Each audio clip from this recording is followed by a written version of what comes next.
और तहसीलदार का मैं ताला बंद करने की क्षमता रखता हूँ। मैं तहसीलदार को सबक सिखाने के लिए तैयार हूँ और उसको सबक सिखा करके रहूँगा। बकवास करते हो, बदतमीजी करते हो, जाइए यहाँ से। जब इनको गुंडा कहा जाएगा तो क्या समझूंगा मैं इस बात को। एक हमारे गांव के मोहम्मदपुर रायसिंह के हिमांशु जो एससी समाज से हैं, वो अपनी तैयारी कर रहे हैं कहीं एडमिशन लेने की, कहीं जॉब के लिए, तो उसको एससी का अपना प्रमाण पत्र चाहिए था।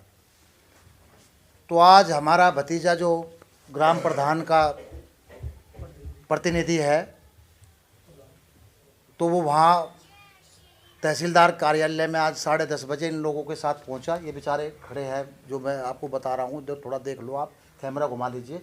ये उनके पिता है, ये लड़का है, ये उनके ताऊजी हैं। तो ये सारा परिवार दुखी है। और ये जो है 1 महीने से ये फार्म है, ये 1 महीने से जो है इन लोगों ने अप्लाई किया हुआ है। पूरा 1 महीना हो गया, 1 महीने से इन लोगों ने अप्लाई किया। 1 महीने में तहसीलदार जो है उस पर कोई संज्ञान नहीं लेता। मैं 15 दिन से मैं भी बराबर फ़ोन कर रहा हूँ कि इनको एक दिन कोई टाइम दे दो, कि कल भेज देना, कल पूछते हैं कि परसों भेज देना। तो ऐसे उसको नज़रअंदाज करते आ रहे हैं बहुत टाइम से। और कल का टाइम उन्होंने जो है किसी तरीके से दे भी दिया, आज सुबह का टाइम दिया। तो ये लोग गए थे आज कार्यालय में, तो इनके साथ बहुत ही गलत व्यवहार किया, बदतमीजी की, और इनको बाहर धक्के मारने जैसा सलूक किया। कहा कि जाइए, जो करना, गुंडे इनको गुंडे शब्दों से प्रयोग किया। अब ये मजदूर लोग, जब इनको गुंडा कहा जाएगा तो क्या समझूंगा मैं इस बात को। तो मैं ऐसी स्थिति में मैं इस चीज़ को बर्दाश्त नहीं कर सकता और मैं इस लड़ाई लड़ने के लिए तैयार हूँ। मैं तहसीलदार को सबक सिखाने के लिए तैयार हूँ और इसको सबक सिखा करके रहूँगा। कैसे सिखाएंगे आप सबक? पब्लिक के माध्यम से। जनता है, जनता का अगर जनता फैसला लेगी। देखो, एक समाज में, एक लोकतंत्र में, एक समाज, इसको जनता को एक अधिकार होता है कि वो अपनी उपस्थिति दर्ज करा करके ये बताएं कि कितना विरोध है। और इस विरोध के प्रति मैं बताना चाहूँगा, पहले तो मैं अपनी सरकार से ही निवेदन करना चाहता हूँ, अपने सरकार के लोगों से निवेदन करना चाहता हूँ कि इसमें ऐसे अधिकारी के खिलाफ तत्काल कार्रवाई करें। क्योंकि वो अपने आप को महेंद्र यादव बताता है कि मैं महेंद्र यादव हूँ, आप जानते हो मैं महेंद्र यादव हूँ, इस तरह के भी शब्दों का प्रयोग करता है। जबकि ऐसे अधिकारी को इस तरह का प्रयोग नहीं करना चाहिए। तो मैं तो इसकी बहुत ही भर्त्सना करता हूँ। और 3-4 काम मैंने तो बताए जो बिल्कुल जेन्युइन काम है। मैं आपको बताना चाहूँगा, दूसरा काम है बंधु शर्मा, ग्राम मोहम्मदपुर रायसिंह। उसका कोई पटवारी ने कहीं कोई मिस्टेक कर दी, किसी काम को, किसी नाम को लेकर के, वो पटवारी ने मिस्टेक जानबूझ के की और उसको सुधार करने के लिए कहा कि वाददार करो, वाददार कर दिया, रिपोर्ट लगा दी। फिर उसने पटवारी ने ठीक करने के लिए किया, हाँ ये ठीक हो गया, कानूनगो ने रिपोर्ट लगा दी, तहसीलदार के फिर पहुँच गई।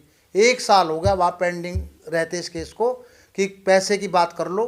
केवल उनको ये कहता है उस परिवार को कि पैसे के उससे पटवारी से सेटिंग कर लो, जब जा कर के काम होगा सिफारिश कराते हो, बकवास करते हो, बदतमीजी करते हो, जाइए यहाँ से। उनको 4 बार उनके साथ बदतमीजी कर चुके। और एक मामला है यहाँ का कुरालसी गांव का, ये ठाकुर समाज के है, हरिओम है ठाकुर समाज से। तो उनका भी एक करेक्शन का मामला है, उसमें भी मैं 2 बार मिल चुका। 2 बार मैं व्यक्तिगत रूप से तहसीलदार साहब से मिल चुका। उसमें भी उन्होंने ये कहा कि मैं कर दूंगा, 2 दिन में कर दूंगा, 4 दिन में कर दूंगा, अगली तारीख पर कर दूंगा। उसमें भी पूरा 1 साल हो गया। तो जितने भी यहाँ पर प्रकरण आते हैं सब कहते हैं साहब जब तक पैसे नहीं दोगे जब तक काम नहीं होगा। तो ये सारे लोग पैसे दे के काम करा रहे हैं। तो ऐसे भ्रष्ट अधिकारी यहाँ बने रहेंगे तो हम लोग क्या करेंगे। तो हम बिल्कुल विरोध करेंगे, सख्त विरोध करेंगे। और हम इस चीज़ को, ये 3 मामले हैं, ये 3 मामले छोड़िए, जिन लोगों के मामले पेंडिंग हैं, जो इस तरह के मामले हैं, बिना पैसे लिए अविलंब अगर 3 दिन के अंदर इनका निपटारा किया जाता है तो ठीक, अगर नहीं किया जाता तो हम बड़ा आंदोलन करेंगे। मैं बिल्कुल स्पष्ट कहना चाहता हूं कि इस तहसील में जगह नहीं रहेगी और तहसीलदार का मैं ताला बंद करने की क्षमता रखता हूं। और मैं तहसीलदार का ताला बंद करके तहसीलदार को बताऊंगा कि मैं कार्यालय में तब बैठने दूंगा जब आप जनहित में काम करेंगे और न्याय हित में काम करेंगे और बिना पैसे के यहाँ काम करेंगे। अगर जरूरत पड़ेगी तो पार्टी स्तर पे भी लड़ा जाएगा, क्योंकि देखो यहाँ सब लोग, सब पार्टी के लोग मेरे साथ बैठे हैं।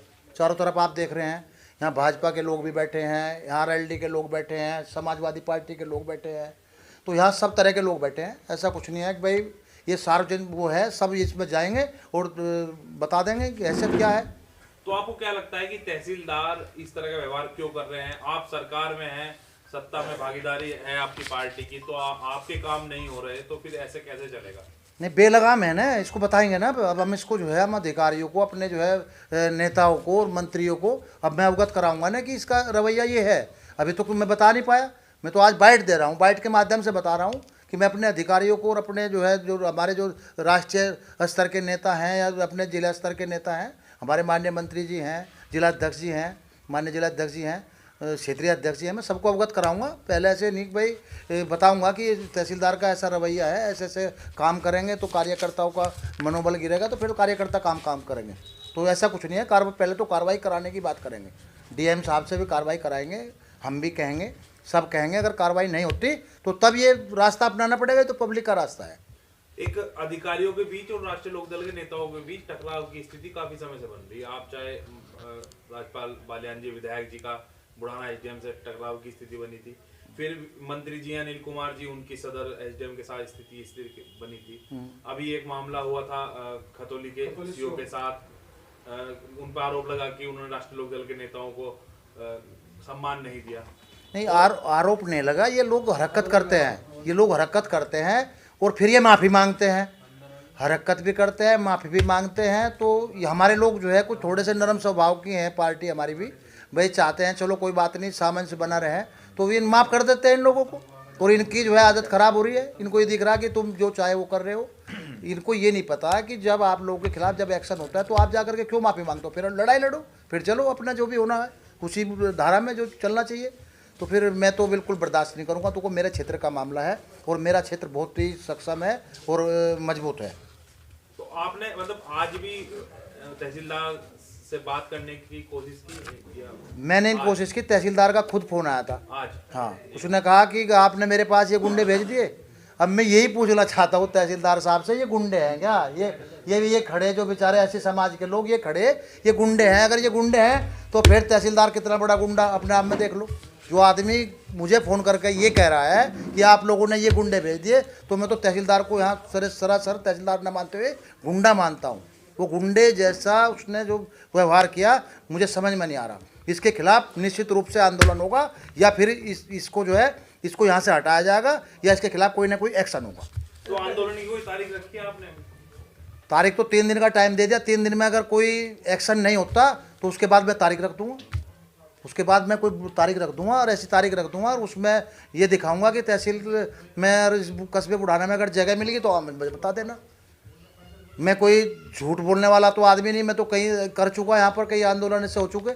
यहाँ तो जगह तो जो है, जब ट्रैक्टर आएगी, जब भीड़ आएगी ट्रैक्टरों की गड़गड़ाहट से, और जब इस तहसील के अंदर और चारों तरफ से बुढ़ाने कस्बे में जगह नहीं मिलेगी तो अपने आप पता लग जाएगा।